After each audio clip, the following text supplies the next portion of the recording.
सुहागने स्त्रियां करवा चौथ का व्रत बहुत ही धूमधाम से मनाती है। करवा चौथ का व्रत सुहागन स्त्रियों के लिए बहुत विशेष महत्व रखता है।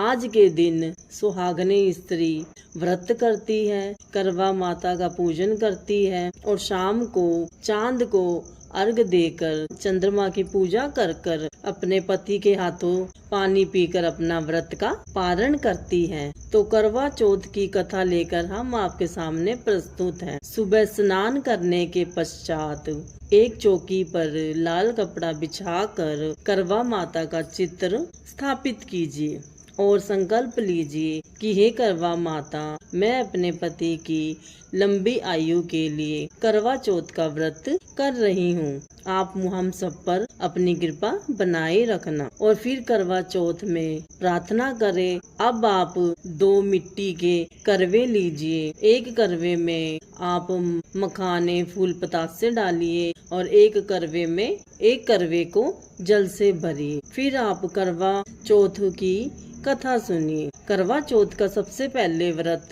माता पार्वती ने भगवान शिव के लिए रखा था। तो अब सुनते हैं हम करवा चौथ की कथा। एक साहूकार के 7 बेटे, एक बेटी थी, जिस बेटी का नाम वीरावती था। वीरावती 7 भाइयों की एक बहन होने के कारण वह घर में माता पिता की लाडली तो थी ही, परंतु अपने भाई और भाभीियों की भी लाडली थी। जब वीरावती बड़ी हुई तो उसका विवाह उचित कुल में कर दिया गया। एक बार वीरावती अपने माता पिता के यहाँ आई हुई थी। तब उसने अपनी भाभीियों के साथ करवा चौथ का व्रत किया। वीरावती को भूख और प्यास लग रही थी। वह बार बार आसमान में देख रही थी कि चांद निकल आया या नहीं। उसकी यह दशा देखकर उसके भाइयों से रहा नहीं गया और भाइयों ने एक योजना बनाई। एक भाई वट वृक्ष पर चढ़कर एक दीपक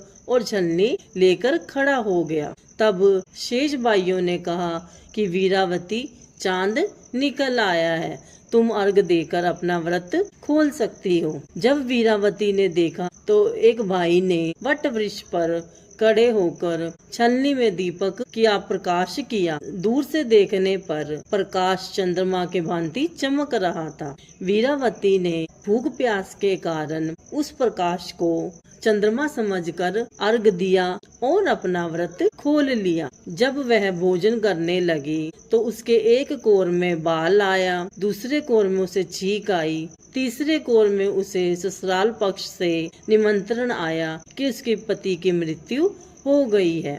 वह अपने पति की मृत्यु का संदेशा पाकर रोती बिलखती अपने ससुराल पहुंची।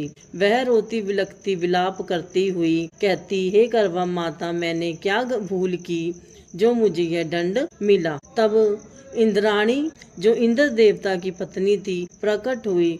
उन्होंने कहा कि तुमने चंद्रमा को अर्घ दिए बिना ही अपना व्रत खोल लिया है। तुमसे बहुत बड़ी भूल हो गई है। अब तुम हर महीने की चौथ का व्रत करो, करवा चौथ का व्रत भी करो। करवा माता तुमसे प्रसन्न होकर तुम्हें तुम्हारा सौभाग्य पुण्य लौटा देगी। वीरावती ने हर महीने की चौथ का करवा चौथ और अन्य व्रत किए, जिसके कारण करवा माता उस पर प्रसन्न हुई और प्रकट होकर उसे वापस सौभाग्य का वर दिया। तब वीरावती का पति उठकर खड़ा हो गया। हे करवा माता, जैसे आपने वीरावती के सुहाग की रक्षा की और उसके सुहाग को अमर किया, वैसे ही आप इस व्रत को करने वाली स्त्रियों के सुहाग की रक्षा करें और उन्हें सदा सुहागन रहने का आशीर्वाद दीजिए।